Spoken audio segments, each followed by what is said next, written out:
Hauser, welcome back to Bulgaria. Thank you for your time. Хаузер, добре дошъл отново в България. Как си? Да, отдавна не сме се виждали. Имали сме няколко интервюта, но сега като гледам, не сме се променили. Преди 11 години беше първото ни интервю. Тогава бях малко момче. Сега не сме се променили. Сега си суперзвезда. Да, И работиш с български екип. да. Обичам България.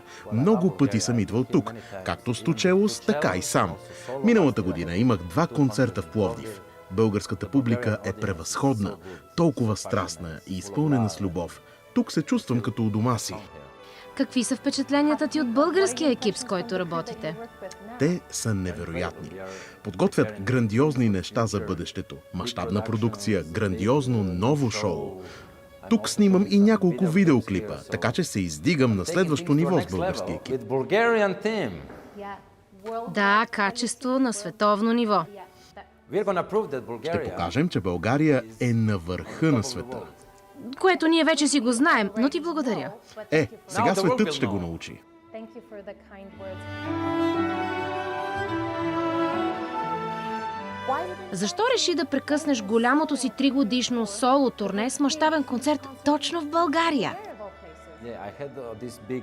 Имам една голяма мисия – да направя концерта на живота си, най-големия концерт в кариерата си с всички елементи. Специална сцена, огромна продукция, специални гости. И когато споделих идеята с екипа си, стигнахме до извода, че е най-добре да го направим тук, в София. Защото тук има всичко, от което имаме нужда. И ето как се случи всичко. Спонтанно, стъпка по стъпка. Понякога така се случват най-хубавите неща.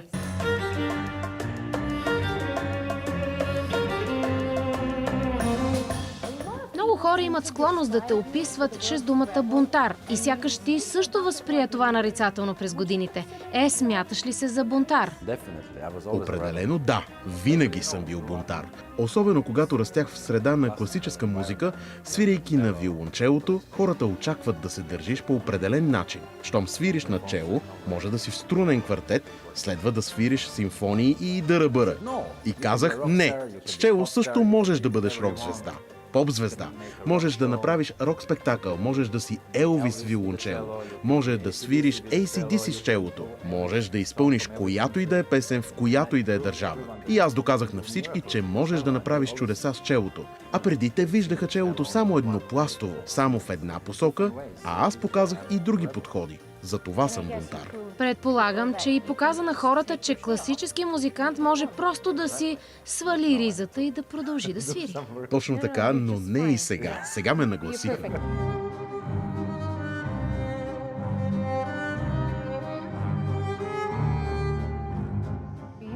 Ти идваш от музикално семейство, майка ти е перкусионист.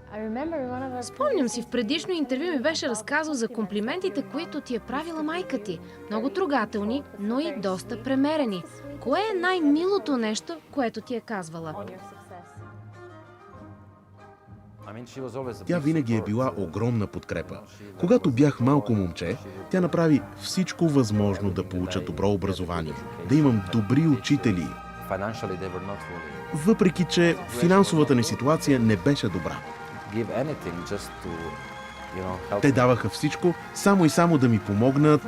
Да процъфтяваш, да се развиваш. Да, този техен менталитет е страхотен. Те не желаеха да имат най-добрата кола, най-добрата къща или най-добрият телевизор или най-новата джаджа. За тях приоритетът беше ние да се развиваме като хора и музиканти с добро образование.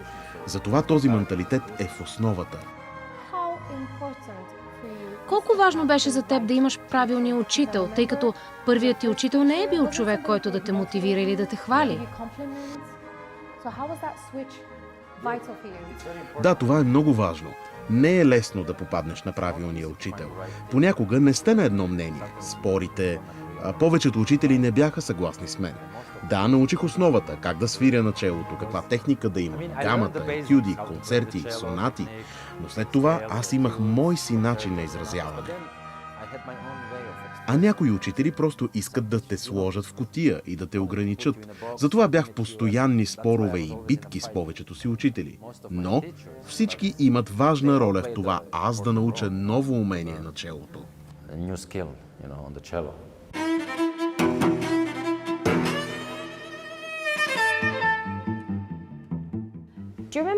Кое беше първото поп парче, с което експериментира в страни от класическата музика? Да, това е доста налудничава история, на която никой не вярва. Бях на 25 години и бях свирил само класическа музика. Бях слушал само класическа музика. Познавах всяка симфония, всеки струнен квартет, всяка кантата. Имах обсесия от класическата музика. Докато един ден просто реших да направя нещо различно, нещо щуро. Бях чувал само едно име – Майкъл Джексън. Не познавах песните му. Нищо. По това време YouTube стартираше. Написах в търсачката Майкъл Джексън и тя ми предложи Smooth Criminal. И аз чух. Това беше първото произведение в живота ми, различно от класика, което чух. И веднага ми хрумна идеята. Така се роди Two Cellos и стана революция. Това е лудост. Много щура история. Наистина. И оттам нататък е история. Да, останалото е история. И тогава стартирахме Two Cellos. Аз продължавах да не знам нищо в страни от класиката. Не знаех други рок банди. Тогава открих AC/DC, Guns N' Roses. Всичко беше ново за мен. Беше като прераждане. Открих и нови начини на свирене, като рок-звезда. И това беше изцяло нов живот за мен. И само няколко години по-късно самият сър Елтън Джон казва: трябва да видите Two Cellos на живо, защото те са най-впечатляващото нещо, което съм виждал да се е случвало на музикалната сцена от Джими Хендрикс насам. Нали така? Да, прав е.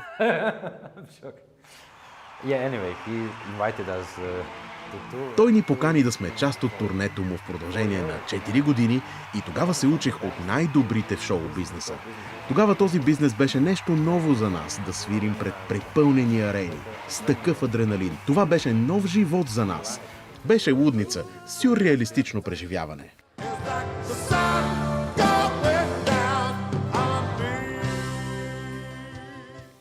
По какво се различава това да си сам на сцената от това да сте двама в Two Cellos след десетилетия на турнета? Толкова дълго съм бил по турнета в дует, че сега съм сам, но не съвсем, защото имам цяла група музиканти. Така че всъщност сега сме повече хора на сцената от преди. Колкото повече, толкова по-весело. И е хубаво да споделим радостта от музиката с други, защото ако си напълно сам, не е забавно. Аз съм такъв човек, който обича да споделя преживяванията. Радостта от правенето на музиката. А ако го споделиш с група на сцената, удоволствието е далеч по-голямо. Като видиш някой до теб да се усмихва и ти му се усмихваш и така разпръсквате настроението и към публиката. Харесва ми да усещам тази енергия от арената, от всички.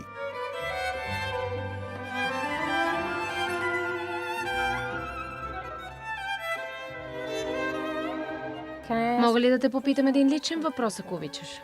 Опитай. Ще опитам. Да видим какво ще стане. В професионален план каза, по какво се различава да си сам на сцената от това да сте дует. А как се развива личният ти живот? Най-вече соло. Както съм соло на сцената, така съм и в живота.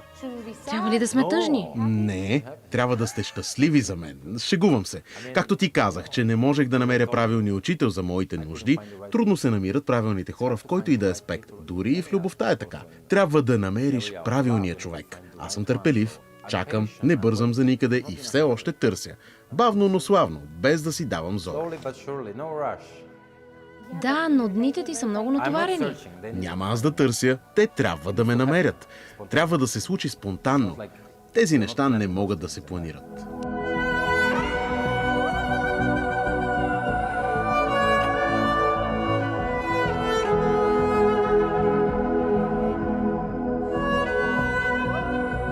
През съобщението за концерта ти пише: той е явление, движение.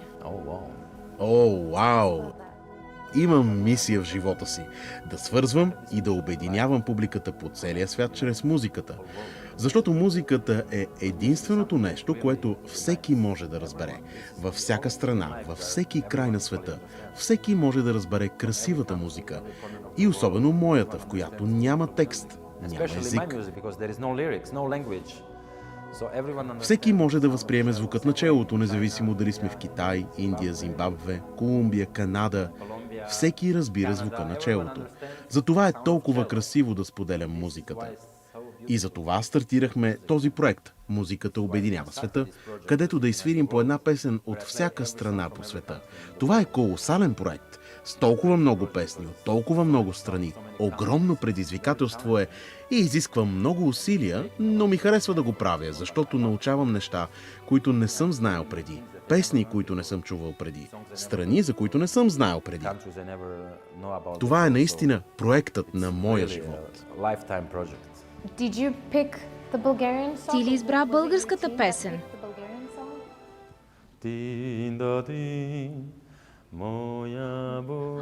But it's a secret. Но е тайна. Okay, do we need that? Българската ми муза го предложи. Well, yeah, I heard that this song means Чух, че тази песен означава много за българите. А това е моята цел във всяка страна. Да изпълнят толкова значима песен, която да е в сърцето на нацията. so. This is the mission.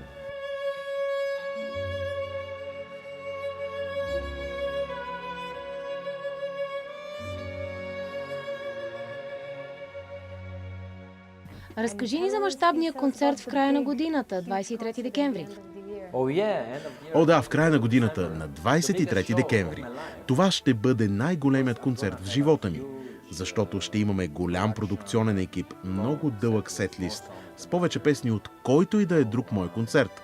Планираме да има много гости на сцената, както музиканти, така и танцори, за да стане истински спектакъл, какъвто не съм правил никога преди на такова ниво. И така винаги ще помниш София. Да, завинаги. За мен ще бъде момент, който ще промени живота ми.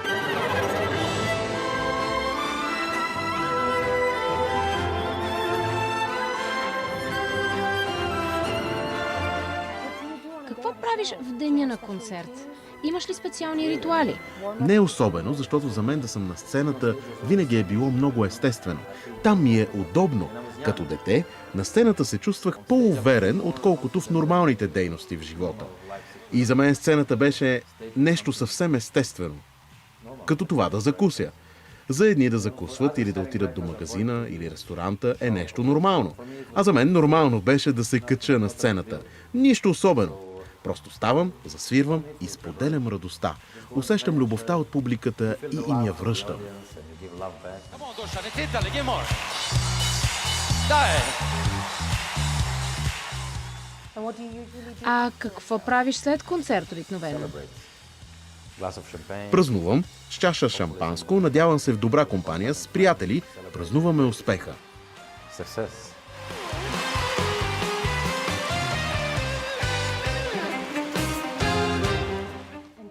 И накрая въпрос, който съм ти задавала във всяко наше интервю. До каква степен водещо значение има опаковката и до каква съдържанието? Външния вид, късмет, хумор. Looks, humor. Having a career Да имаш кариера, особено в наши дни, е като голям пъзел. Трябва да си добър в много различни сфери. Да си талантлив не е достатъчно. Трябва да си пиар гений, да си гуру по социалните мрежи, да знаеш как да се позиционираш като продукт, трябва да знаеш как да избираш правилните песни, как да се представиш на сцената, трябва да имаш чар, присъствие, индивидуалност, трябва да си общителен. Времената се промениха, сега се иска толкова много, за да станеш успешен артист. be a successful artist in this time and age. And you need to build a great И ти трябва да привлечеш страхотен екип около себе си, което е толкова трудно да се намери. Много артисти прекарват години наред в търсене, по 40-50 години. team around them. So it's but you know Така че това е пъзел, който трябва да наредиш стъпка по стъпка. piece of the Но ти си в добри ръце.